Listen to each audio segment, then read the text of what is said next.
एक समय की बात है। एक छोटे से गांव में एक मेहनती किसान गोपाल रहता था।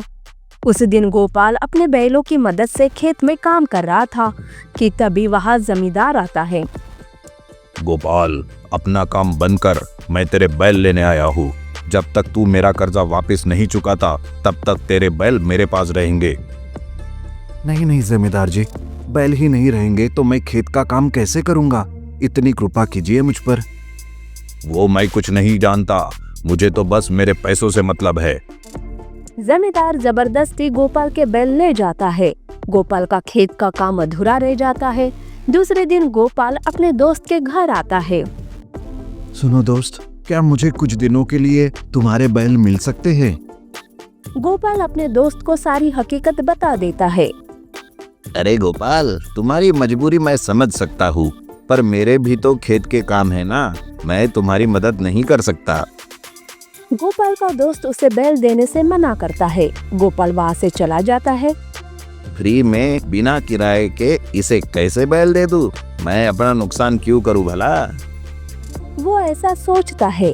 गोपाल गांव में सबसे मदद मांगता है, पर कोई भी उसकी मदद नहीं करता।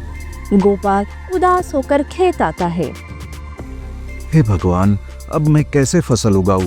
खेत की जुताई नहीं की तो सारा काम अधूरा रह जाएगा। इतने में वहाँ एक ऊंट भागते हुए आता है। वो गोपाल के पास खड़ा हो जाता है। लगता है इस ऊंट के पीछे कोई पड़ा है। अरे घबराओ मत ऊंट, मेरे होते हुए तुम्हें कोई कुछ नहीं कर सकता। गोपाल उसे प्यार से सहलाने लगता है। उसे खाने के लिए हरी घास देता है। शाम हो जाती है। ऊंट, तुम यही मेरे खेत में रुक जाओ, मैं कल सुबह वापस आऊंगा, ठीक है? गोपाल घर आता है। दूसरे दिन सुबह सुबह गोपाल खेत आता है। ऊंट वहीं पर था। अब तो खेत की जुताई मैं खुद करूंगा, बैल नहीं है तो क्या हुआ? गोपाल हल को लेकर खेत की जुताई करने जाता है।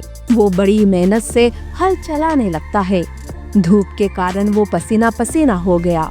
गोपाल की ये हालत देखकर ऊंट, बेचारा गोपाल कितनी मेहनत कर रहा है, पर इसको तो बहुत दिन लग जाएंगे, मुझे इसकी मदद करनी चाहिए। ऊंट गोपाल के पास जाता है और वो उससे हल लेकर खुद खेत जोतने लगता है। गोपाल तो ये देखकर हक्का बक्का हो जाता है। ऊंट कुछ ही घंटों में खेत जोत कर दे देता है। तुम्हारा बहुत बहुत धन्यवाद दोस्त, आज से तुम्हारा नाम चिंटू। गोपाल बारिश होने का इंतजार करता है ताकि वो बीज बो सके। दूसरे दिन ही बारिश शुरू हो जाती है। गोपाल खेत में बीज बोता है। उसमें भी ऊंट उसकी मदद करता है। चिंटू सामान ढोने में भी उसकी मदद करता था। ऊंट शांत स्वभाव का था और बिना शिकायत किए गोपाल का हर काम करता था। चिंटू, तुम्हारी वजह से मुझे दूसरे काम भी मिल रहे हैं। इस बार फसल भी अच्छी होगी।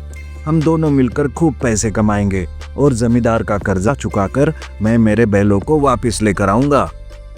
गांव के पास वाले जंगल में एक शरारती बंदर रहता था। वो अक्सर गांव वालों की नकल करता, बच्चों के हाथ से फल छीन लेता और कभी-कभी किसान के खेत से भी फल सब्जियां चुरा लेता। गोपाल ने खेत में अनाज के साथ साथ सब्जियां भी लगाई थी। उस दिन बंदर गोपाल के खेत आता है। अरे वाह, यहाँ तो हरी भरी सब्जियाँ मेरे आने का इंतजार कर रही है। चलो बिना इंतजार के टूट पड़ता हूँ। बंदर सब्जियां खाने सामने आता है, पर तभी वहाँ चिंटू आता है। रुक जा बंदर, तू सब्जियाँ नहीं खा सकता।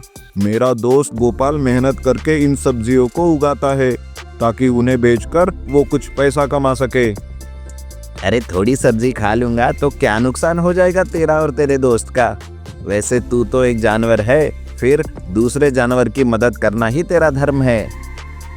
हाँ, पर तुझ जैसे शरारती और चोर बंदर की मैं कभी मदद नहीं करता। अब ज्यादा बातें मत कर और भाग जा यहाँ से, नहीं तो। चिंटू गुस्से से बात करता है। तब बंदर डर के मारे वहाँ से भाग जाता है। बंदर, मेहनत से ही पेट भरता है। खेल कूद और चोरी से पेट तो भर सकता है, लेकिन सम्मान और भरोसा नहीं मिलता। वैसे तुझे क्या फर्क पड़ता है? तू तो चोरी करके ही लोगों के फल और सब्जियां खा जाता है। मुझे तुझ जैसा नहीं बनना। बंदर ने उसकी बात पर ध्यान नहीं दिया। और किसान के खेत में घुसकर सब्जियां खाने लगा। गोपाल ने देखा तो उसे भगाने के लिए डंडा उठाया। अरे फिर से ये बंदर आ गया। अरे बंदर भाग जा यहाँ से, चल भाग जा, नहीं डंडे से पिटूंगा।